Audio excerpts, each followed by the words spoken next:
उस बच्चे को अभी रिमूव कर रही हूँ। अगर आपने अभी 2 मिनट के अंदर-अंदर अपना रोल नंबर नहीं लिखा अपने नाम के साइड में, तो मैं उस बच्चे को रिमूव कर दूँगी।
नेहा एंड आरती कौन है? नेहा 3319, आरती 3320, ये दोनों सिस्टर्स हैं?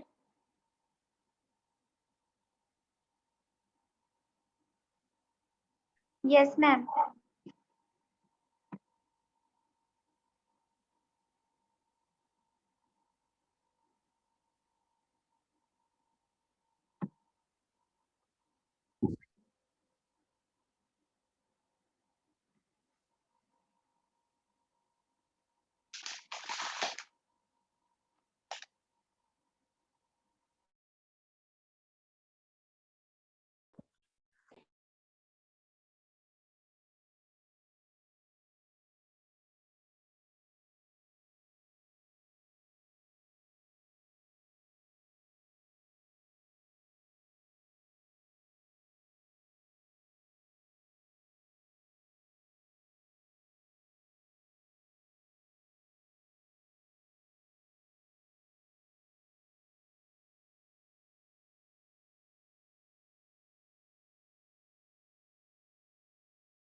ठीक है बच्चे, हम क्लास स्टार्ट कर रहे हैं। जिसने ज्वाइन करना था उसने कर लिया, ज्वाइन होते रहेंगे। हम अपनी क्लास स्टार्ट कर रहे हैं।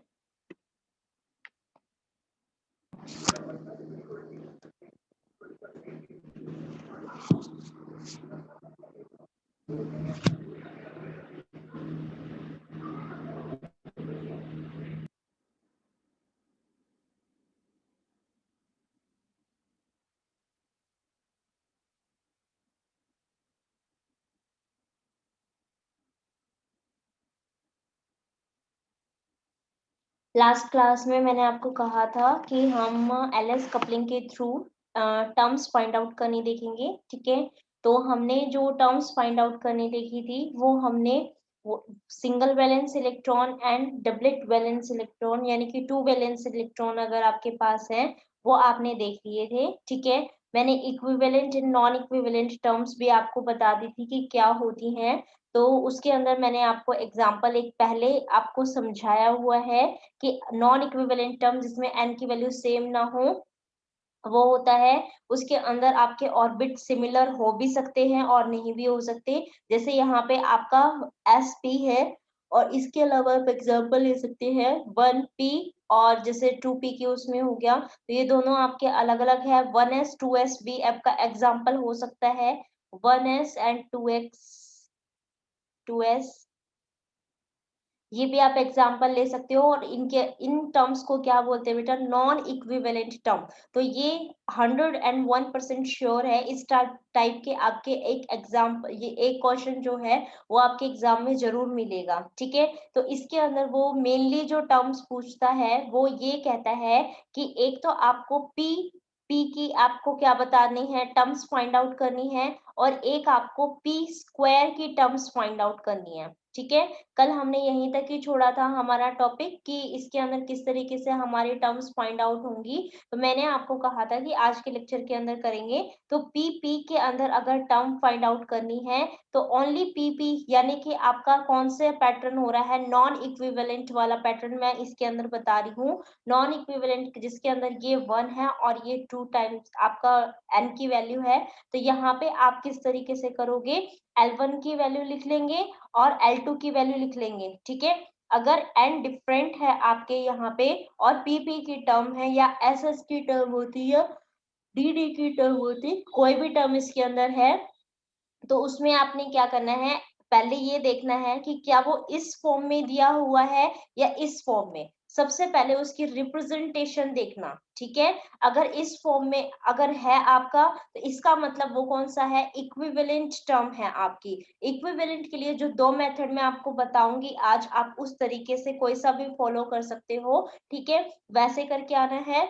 और नॉन इक्विवेलेंट के लिए जो अभी बता रही हूँ मैं वैसे करना है। इसके अंदर L1 की वैल्यू आपको पता है, इसके लिए भी 1 हो गई, L2 के लिए भी आपकी वैल्यू 1 हो गई है। ठीक है, S1 और S2 की वैल्यू हम फाइंड आउट कर सकते हैं। S1 की वैल्यू कितनी हो जाएगी, मैंने आपको बताया हुआ है कि हर टर्म पे हम S1 और S2 स्पिन इनिशियली अगर वो हमसे पूछेगा तो हम हमेशा उसकी वैल्यू क्या बताएंगे, हाफ ही बताएंगे।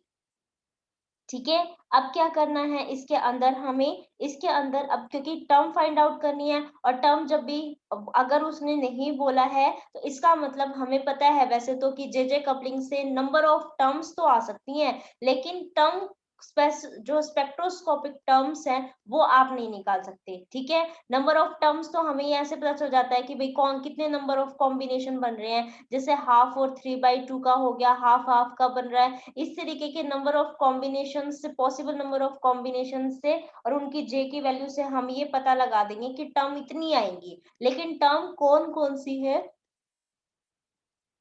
वहां वो नहीं पता चलता है। ठीक है, टर्म्स अगर वो पूछेगा स्पेक्ट्रोस्कोपिक टर्म्स, ठीक है, तो हमेशा ध्यान रखना स्पेक्ट्रोस्कोपिक टर्म्स हमेशा एलएस कपलिंग की से ही निकल के आ सकती है। ठीक है, तो यहाँ से हम कैपिटल एल फाइंड आउट कर लेते हैं। कैपिटल एल की वैल्यू हमें पता है 1 + 1 2 और 1 माइनस 1 0, यानी कि 2 1 0 तक की हमारी एल की वैल्यू रहेंगी इसके अंदर। और जे की एस की वैल्यू हमें पता है, एस की वैल्यू हाफ और हाफ के लिए ही होगी, तो हाफ प्लस हाफ कितना हो गया 1, और हाफ माइनस हाफ कितना हो गया 0। तो अब हमें क्या करना है, इन्हीं तीनों के लिए हमें जब 2 1 0 है उस टाइम पे एस की वैल्यू 1 0 है, तो जे की वैल्यू कितनी होगी। तो हम इसके अंदर इसकी टर्म फाइंड आउट कर लेते हैं।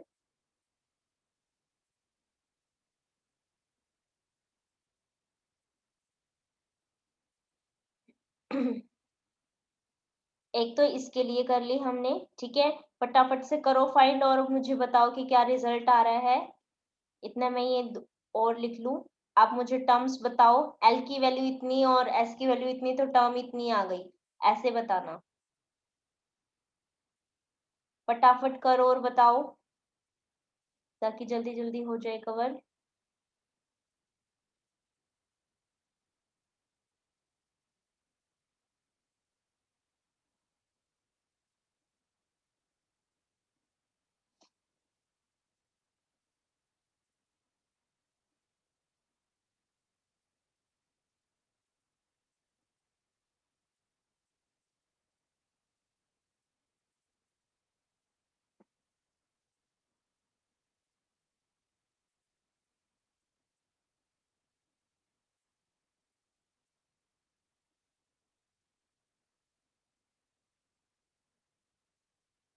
किसी ने नहीं की अभी तक?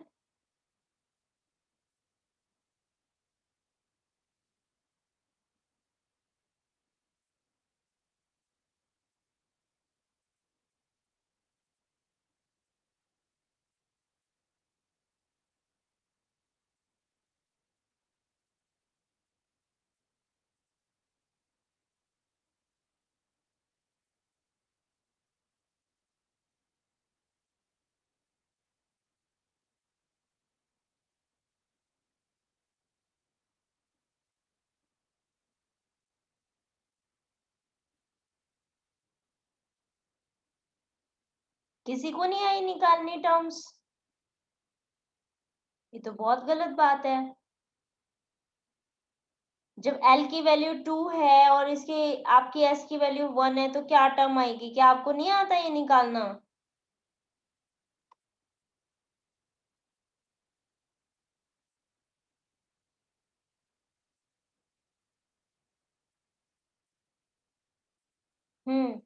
एल की वैल्यू 2 है, एस की वैल्यू 1 है, तो टर्म बनेगी आपकी 3D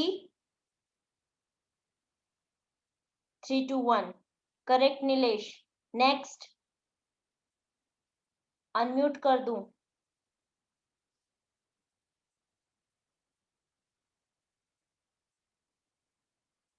ओके, डन।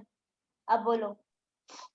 मैंने शायद 1D2 S is equals to 0 S is equal to 0 के लिए 1D 2 2, 2 1 फिर L is equal to 1 S is equal to 1 के लिए ट्रिपलेट स्टेट 3P210 3P210।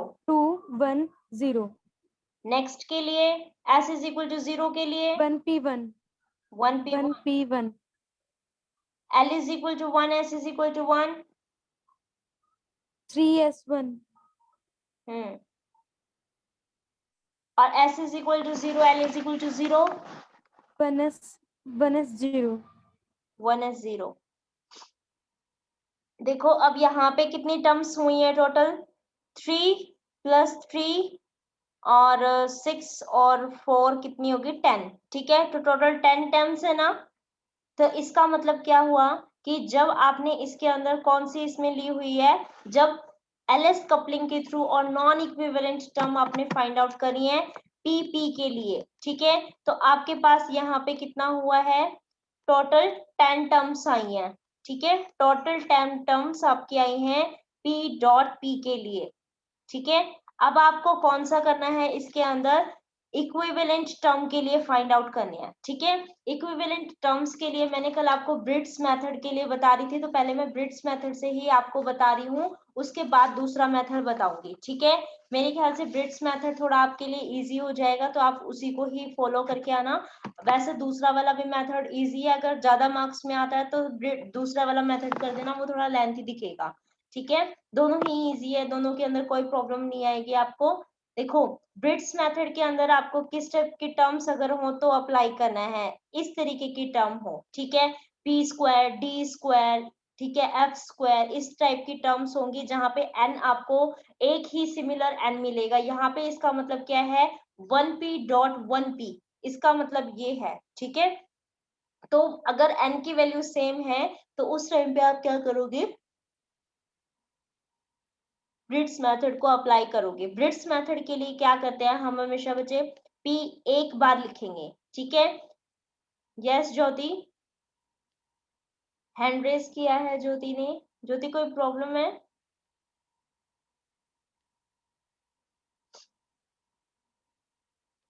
तो देखो यहाँ पे एक बारी p लिखना है। p के लिए l की वैल्यू हमें पता है 1 होती है। अगर l 1 है, ठीक है, तो हमारे पास उसको और टाइप से उसकी फॉर्म बनाने के लिए और कुछ नहीं, एक ml ही बचता है, ठीक है। तो हम ml की वैल्यू लिखेंगे। अगर l 1 है तो ml की वैल्यू कितनी होगी, 2l प्लस 1 तक। तो 1, क्योंकि l की वैल्यू 1 ही है, तो 2 इंटू में 1 प्लस 1, यानी कि 3 टोटल वैल्यूज आएंगी आपकी। तो ml की कितनी वैल्यूज आएंगी बच्चे आपके, यहाँ से 3 वैल्यूज आएंगी, और वो 3 वैल्यू कौन सी होंगी, 1 0 -1 वाली, ठीक है। लेकिन हमें ये पता है कि ml की 3 वैल्यू आई है, लेकिन टर्म तो हमारे पास 2 ही थी, ठीक है। तो उसको लिखने का मेथड ये है ब्रिट्स मेथड के अंदर, कि आप इस तरीके से एक मैट्रिक्स बनाओ, ठीक है। यहाँ पे किसकी वैल्यू लिखे, ml1 की वैल्यू लिखिएगा, और यहाँ पे किसकी वैल्यू लिखिएगा, ml2 की, ठीक है। यहाँ पे आप ml2 की वैल्यू लिखिएगा। तो ml1 की वैल्यू कितनी हो गई, 1 0, और यहाँ पे कितना हो गया, -1। सिमिलरली हम क्या करेंगे, यहाँ पे भी लिखेंगे 1 0 एंड -1, ठीक है। तो अगर आपने इस तरीके से लिखा है यहाँ पे, तो ध्यान दो इसमें करते कैसे हैं, क्योंकि आपको पता है कि टोटल एल की वैल्यू देखनी है। टोटल एल की वैल्यू तो समीशन से ही लेते हैं, तो समीशन आपका इसके अंदर चलेगा कैसे, इस तरीके से पहले इस 1 की एडिशन करनी है इन तीनों से, वो आपका लिखा जाएगा फर्स्ट रो के अंदर। फिर 0 की एडिशन करनी है इन तीनों के अंदर, वो लिखा जाएगा सेकंड रो के अंदर, ठीक है। फिर थर्ड वाले की एडिशन करनी है इन तीनों से, फिर उसको लिखा जाएगा कॉल रो आपकी थर्ड में, ठीक है। अगर इस तरीके से हमने इसके अंदर करना है, तो अब हम यहाँ पे लिखते हैं, देखो 1 + 1 ये कितना हो गया, 2, 1 + 0 कितना हो गया, 1, ठीक है। और 1 - 1 कितना हो गया, 0। सिमिलर 0 + 1 कितना हो गया, 1, यानी कि 2 से एक कम हमने लिखना था, तो यहाँ से एक कम लिखेंगे तो 0 ही हो जाएगा। 0 का एक कम कितना हो गया, -1, ठीक है। फिर 1 का एक कम लिखेंगे, क्योंकि -1 + 1 कितना हो गया, 0। तो आप यहाँ से भी इस टर्म को बार बार उसका एडिशन ना करते हुए आपने यहाँ पे देखो इस तरीके से लिखना है, 2 1 0, जितनी लाइन यहाँ पे एक का देख लो कि ये 1 + 1 कितना हो रहा है, 2 हो रहा है, तो आपने यहाँ पे 2 लिख दिया, ठीक है। फिर उसके बाद जितने तक वहां तक टर्म बन रही है ना ऊपर, सपोज ये तो हमारा p = यानी कि l = 1 के लिए था, तो ml3 ही थे। अगर d टर्म होती तो कितने आते, तो हमें पता है 5 आते, +2 से लेके -2 तक वहां पे आता, तो 2 + 2 कितना होता, 4। 4 से 5 टर्म तक ही यहाँ पे लिखा जाता, और उसके बाद और टर्म नहीं आती। अब इसमें भी देख सकते हो 1 + 1 आपका 1 से लेके -1 तक की टर्म चल रहा था, लेकिन यहाँ पे 2 1 0 -1 नहीं लिखा ना, तो इसका मतलब क्या हुआ, जितने टर्म्स होंगी बस उतना ही एडिशन करके नीचे देना है, ठीक है। तो ये 2 1 0 हो गया। अब नेक्स्ट इसका एक कम लिख दिया, इसका एक कम हो गया, इसका एक कम हो गया। यहाँ से भी देखो इस टर्म का भी एक कम और लिखना है, 1 का 0 हो गया, 0 का -1 हो गया, और -1 का कितना हो गया, -2। या तो आप यहाँ से इसको एडिशन करके भी लिख सकते हो, या फिर इस तरीके से जैसे मैंने एक कम करके बताया, इस तरीके से भी फटाफट से लिख सकते हो, ठीक है। आपकी मर्जी, आप किस तरीके से उसको लिखना चाहोगे। अब ये वैल्यू पता है हमें, यहाँ पे ये वैल्यू किसकी चल रही थी, ml1 की, और यहाँ पे ये कौन सी चल रही थी आपकी, ml2 की, ठीक है। अब देखो ये जो हमने लिखा है यहाँ पे, आपने क्या करना है, इन सभी सेट्स को 3 सेट्स के अंदर बनाना है। ये 3 सेट्स किस तरीके से कि ये जो भी आपका दिया हुआ है उसको इस एल टाइप शेप के अंदर कट कर लो, ठीक है। इस तरीके से हमने उसको कट कर लिया, तो आपके पास यहाँ से 3 सेट आपको नजर आ रहे होंगे। 3 सेट कौन कौन सा नजर आ रहा है आपको? एक तो ये वाला 2 से 1, फिर 1 से 0, 0 से -1, फिर -2, ठीक है। दूसरा सेट कौन सा है? 1 से 0, 0 से -1। थर्ड वाला कौन सा है आपका? ये 0 वाला, ठीक है। तो इसके अंदर बिट्स उसमें आप ये कहोगे कि जो मिडल वाला है आपका, इसके ऊपर कोई रिस्ट्रिक्शन वगैरह नहीं होगी, ठीक है। और ये जो हमारा इसके ऊपर रिस्ट्रिक्शन लगी हुई है, इसके ऊपर ही लगी हुई है और इनके ऊपर नहीं लगेगी, ठीक है। फर्स्ट एंड लास्ट वाले के ऊपर, तो जिसके ऊपर रिस्ट्रिक्शन कुछ लगी हुई होगी, ठीक है, अबव एंड बिलो देखेंगे तो इसके ऊपर सारी रिस्ट्रिक्शंस लगी हुई हैं। तो यहाँ से इसको हम क्या बोलेंगे कि ये ट्रिपलेट टर्म बनाएगा, ठीक है। और जिसके ऊपर नीचे कुछ भी नहीं है, ठीक है, मतलब जिसके ऊपर इस टाइप से देखना है कि किसी के ऊपर उसके ऊपर कोई फोर्स ना लग रहा हो इसकी वजह से, ठीक है। तो कौन सी टर्म आ रही है? 2 1 0 -1 -2 वाली, और एक ये 0 वाली। तो ये दोनों टर्म्स कौन सी दी जाएंगी आपकी किसकी? s इज इक्वल टू 0 के लिए। अगर आपको ये रिस्ट्रिक्शन वाली चीज समझ नहीं आ रही कि ये किस टाइप से लेनी है, किस टाइप से नहीं लेनी है, तो पेपर में इसको लिख के तो जरूर आना कि इसके ऊपर कोई रिस्ट्रिक्शंस हमारी लग रही है जिसकी वजह से इसके अबव वैल्यू और बिलो वैल्यू के उस पे, तो इसका मतलब क्या हुआ, इस ml के ऊपर क्या लगेगा? s इज इक्वल टू 1 हमारी ये वाली कंसिडर होगी। लेकिन for the exam point of view आपको किस अकॉर्डिंग ध्यान रखना है वो मैं बता रही हूँ अभी।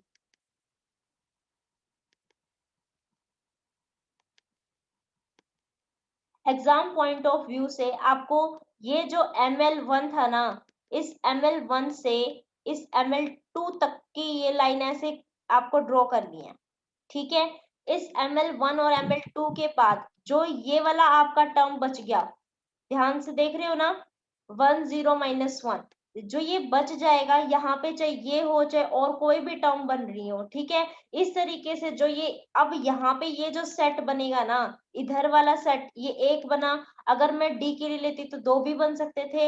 ये जितने सेट बनेंगे ना बेटा, वो तो आपके होंगे ट्रिपलेट टर्म्स के, ठीक है। और यहाँ पे देखो 2 0 -2, अब यहाँ से इस 2 0 -2 के अंदर देखें तो ये पूरा का पूरा ml -2 के लिए भी कुछ भी नहीं बन रहा, ठीक है। तो इसका मतलब इस -2 को तो हम यहाँ से क्या कर देंगे, हटा देंगे, और टर्म सिर्फ कौन सी लेंगे? 2 एंड 0 वाली, ठीक है। तो ये जिसकी L की वैल्यू आपकी 2 हो और S की वैल्यू आपकी 0 हो, वो आपकी कौन सी स्टेट के लिए होंगी? सिंगलेट स्टेट के लिए, यानी कि s इज इक्वल टू 0 के लिए। और इसको किसके लिए लिखोगे? s is equal to 1। अगर ये आपका s इज इक्वल टू 1 के लिए है तो ध्यान दो कि L यहाँ पे, क्योंकि ये वैल्यू 1 0 -1 यहाँ पे ये ml है, ठीक है, पूरा ml बन रहा है ना ये यहाँ से, और यहाँ पे ये पूरा ml नहीं बन रहा था, इसलिए मैंने उसको L कंसिडर किया है। तो यहाँ देखो, यहाँ पे ml की वैल्यू आप क्या लिखोगे कि ml की वैल्यू कितनी हो रही है? 1 0 -1, यानी कि ये किसके साथ डील कर रहा है? L इज इक्वल टू 1 के साथ। और मैंने कहा था कि ये जो L इज इक्वल टू 1, ये यहाँ पे जो ये बन रहा है, ये किसके लिए है आपका? For S is equal to 1, यानी कि ट्रिपलेट स्टेट के लिए। तो अगर ये ट्रिपलेट स्टेट के लिए है तो J की कितनी वैल्यू होगी? 2 और से 0 तक, ठीक है। तो यानी कि 2 1 0, तो टर्म्स कितनी बनी आपकी इसकी? ट्रिपलेट 3p210, ठीक है। अब किसके पास जाना है आपको? अब यहाँ पे देखो, इसके लिए 2 के लिए, तो जब एग्जाम में आपका क्वेश्चन आएगा उस टाइम पे आप ये लिखना कि s इज इक्वल टू 0 के लिए, for s is equal to 0 हमारे यहाँ पे, क्योंकि जो आपका सिंगलेट होगा उसके ऊपर कोई रिस्ट्रिक्शंस नहीं होगी, ठीक है। सिंगलेट के ऊपर कोई रिस्ट्रिक्शंस नहीं है, तो आप लिखोगे कि ml की वैल्यू यहाँ पे कितनी है? 4, क्योंकि यहाँ पे देखो 2 और 0 टर्म तो आ रही है, और मैंने आपको इस तरीके से एल शेप में दिखाई थी, तो आपके ml की वैल्यू 2 से -2 तक सारी एग्जिस्ट कर रही है, 1 से -1 तक सारी एग्जिस्ट कर रही है, और 0 भी एग्जिस्ट कर रहा है। इसका मतलब आपको यहाँ पे ml आपको बताना तो पड़ेगा, कौन सा? 2 से लेके 2 1 0 -1 एन माइनस टू, ये सारे बताने तो पड़ेंगे। अगर ये इतना है तो आपको पता है एल की वैल्यू कितनी आ गई यहाँ पे 2, और एस की वैल्यू कितनी आ गई आपकी यहाँ पे 0 के लिए थी, तो यानी सारी सिंगलेट बनेगी। ठीक है, तो अगर ये इस तरीके से है यहाँ पे, तो आपकी पूरी टर्म कितनी हो गई 1, एल इज इक्वल टू 2 का मतलब डी स्टेट है, और 2 + 0 इज 2। ठीक है, इसका मतलब यही स्टेट बनी। उसके बाद एक आपका ये ml 0 के लिए था, और ml अगर 0 है तो इसका मतलब l भी 0 है, l भी 0, s भी 0, तो टर्म कौन सी बनी आपकी s0, तो सिंगलेट टर्म, l0 तो यानी कि s टर्म, और 0 + 0 यानी कि 0। ठीक है, तो यानी कि आपके पास कितनी टर्म हुई 3, 4 एंड 5। इसका मतलब क्या हुआ कि अगर आपने नॉन इक्विवेलेंट टर्म्स ली थी तो आपको वहां पे 10 टर्म्स फाइंड आउट हुई थी, और अगर इक्विवेलेंट ले रहे हो तो ओनली 5 टर्म्स ही आपकी क्या हुई हैं यहाँ पे अराइज हुई हैं। ठीक है, एक बारी मैं आपको डी स्क्वायर का भी एग्जांपल लेके बता देती हूँ। बच्चों क्लास ज्वाइन नहीं करी बहुत सारे बच्चों ने, सुबह तो 61 थे इंदु मैम की क्लास में और अभी 46 ही हैं, ये क्या चक्कर है? अब 44 हो गए। मैम आपने शायद आज क्लास नहीं किया था मैम। क्या मैम मतलब कह रहे थे कि कल के लिए फ्री कर देते तो शायद मैम ने इस वजह से नहीं ली। नहीं नहीं, मैंने यहाँ के लिए नहीं कहा, ऑफिशियल क्लास कोई आपके लिए वो नहीं होगी, वो तो जो मैं आपको नोट्स प्रोवाइड करवा रही थी उसके लिए कहा था मैंने। मैम बच्चों ने इस क्लास के लिए सुन लिया। ओहो, कोई नहीं, वो जो दूसरा वाला जिसमें नोट्स दे रही हूँ मैं उसमें मैसेज कर दो कि क्लास ज्वाइन करें, अटेंडेंस लग रही है। फटाफट बोल दो 2 मिनट में, नहीं तो अटेंडेंस उनकी फिर तो रह ही जाएगी।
चलो अब उन्होंने जो सोचा है सोचा है, बाकी अटेंडेंस नहीं लगेगी उनकी आज।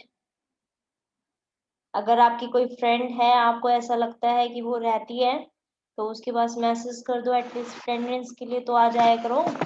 अटेंडेंस तो मस्ट है, आपको तो पता ही है।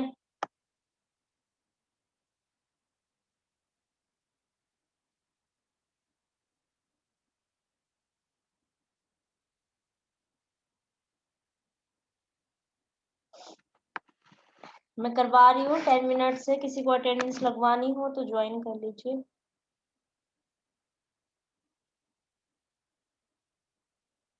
देखो इसके अंदर अब हमें क्या करना है, डी स्क्वायर के लिए मैं बताना चाह रही थी, डी स्क्वायर के लिए करना है अब हमें। तो डी स्क्वायर के लिए देखो कैसे होगा, ये डी स्क्वायर वाला एग्जांपल ध्यान से देखना। डी स्क्वायर के लिए ml की वैल्यू कितनी जाएंगी 5, तो ml 1, और यहाँ पे आ जाएगा ml 2। ठीक है, और d इज इक्वल, डी के लिए L2 होता है, तो 2, 1, 0, -1 एंड -2। ठीक है, यहाँ पे भी 2, 1, 0, -1, और ये हो गया -2। ठीक है, इस तरह से लिख लो, और 2 + 2 कितना हो गया 4। ठीक है, एक एक कम करते लिखते जाओ, 4, 3 2 1 0। सिमिलर यहाँ पे एक कम और हो जाएगा 3 2 1 0 -1। यहाँ पे 2 1 0 -1 -2। यहाँ पे 1 0 -1 -2 -3।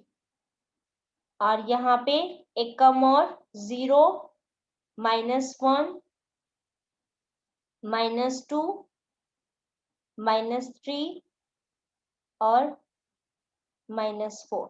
ठीक है, तो अब इसका डायगोनल देख लो।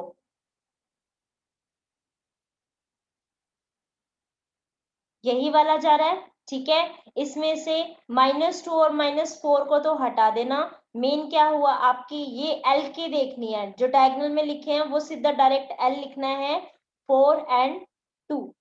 ठीक है, जो मैंने आपको बताया। लेकिन अगर एग्जाम में आता है तो आपको पहले ml लिखना पड़ेगा कि ml देखो, यहाँ पे देखो ये ml तो पूरा ही जा रहा है ना, +4 से लेके -4 तक। ठीक है, तो इसीलिए आपको वहां पे ml पूरा लिखना पड़ेगा। ठीक है, इसी तरीके से अगर हम यहाँ पे दूसरा s की वैल्यू कितनी लेंगे, यहाँ पे सिंगलेट, तो सिंगलेट टर्म्स आपकी यहाँ पे है, तो यानी कि s is equal to 0।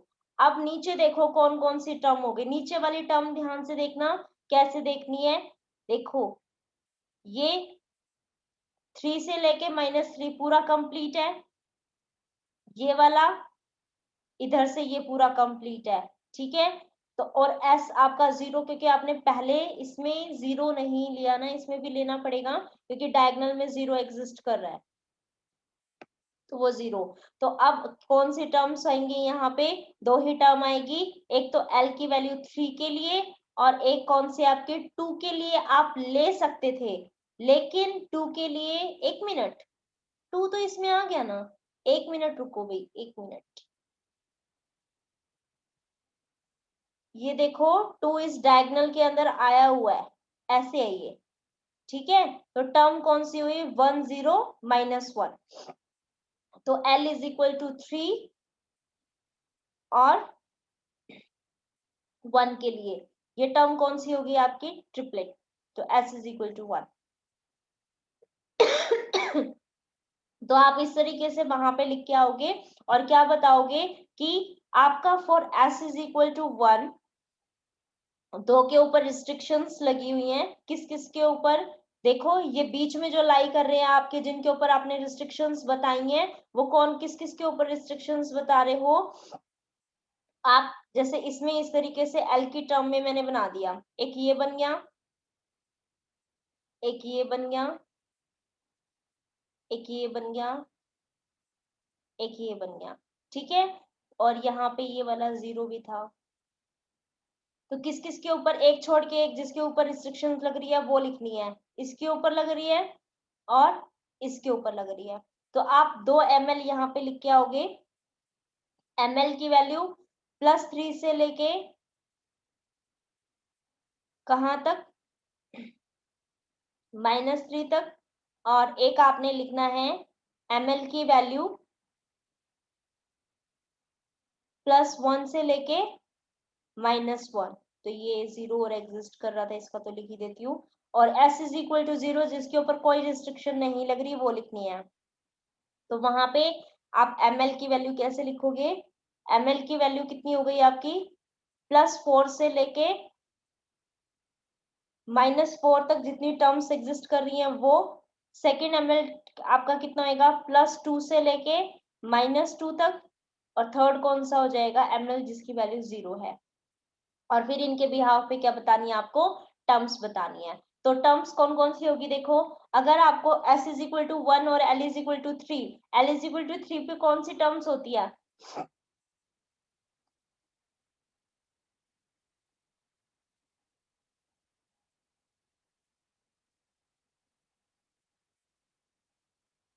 l is equal to 3 पे कौन सी टर्म होती है, मैम f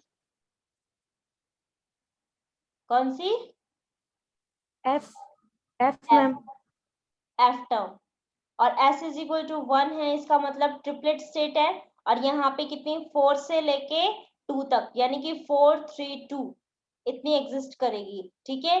और 1 के लिए कितना हो जाएगा P टर्म, और S 1 है तो यानी कि ट्रिपलेट, ठीक है। और टर्म कितनी होगी 3P210, ठीक है।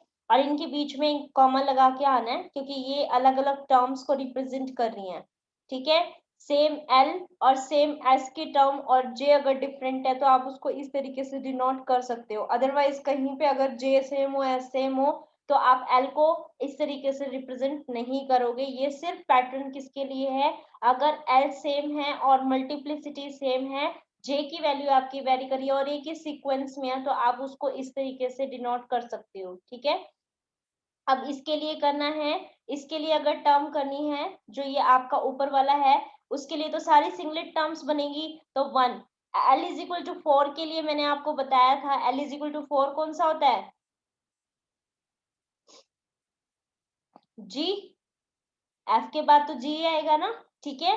तो L इज इक्वल टू 4 के लिए G हो जाएगा, और क्योंकि 4 + 0 4 ही हो जाएगा, तो वो टर्म हो गई।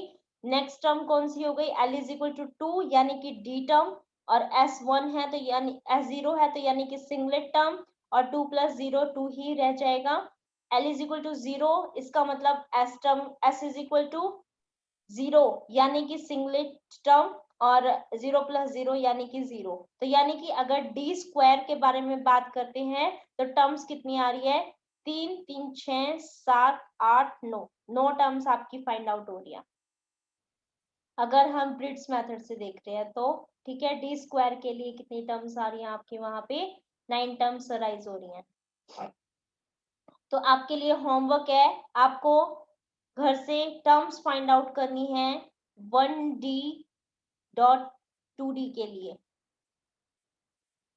अब ये देखना है कि अगर इस तरीके से, जैसे मैंने आपको 1P डॉट 2P के लिए करवाया था, इसी तरीके से अगर एक आपका 1D और दूसरा 2D में है, अगर आपका n की वैल्यू वेरी कर रही है, नॉन इक्विवेलेंट टर्म्स हैं आपकी, तो आप उसको किस तरीके से करोगे, ठीक है। कितनी उसके अंदर आपकी टर्म्स फाइंड आउट अराइज हो रही है, वहां से आप ये करोगे और मुझे बताओगे, ठीक है। क्वेश्चन समझ में आ गया, क्या करके आना है घर से।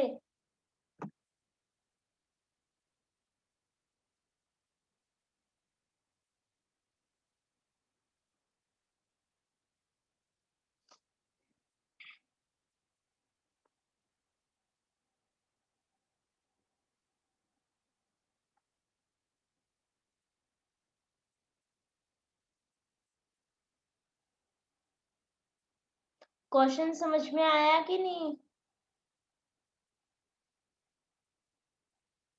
ओके। चलो तो फिर कंप्लीट होगी क्लास आज के लिए, यहाँ तक कर लेना।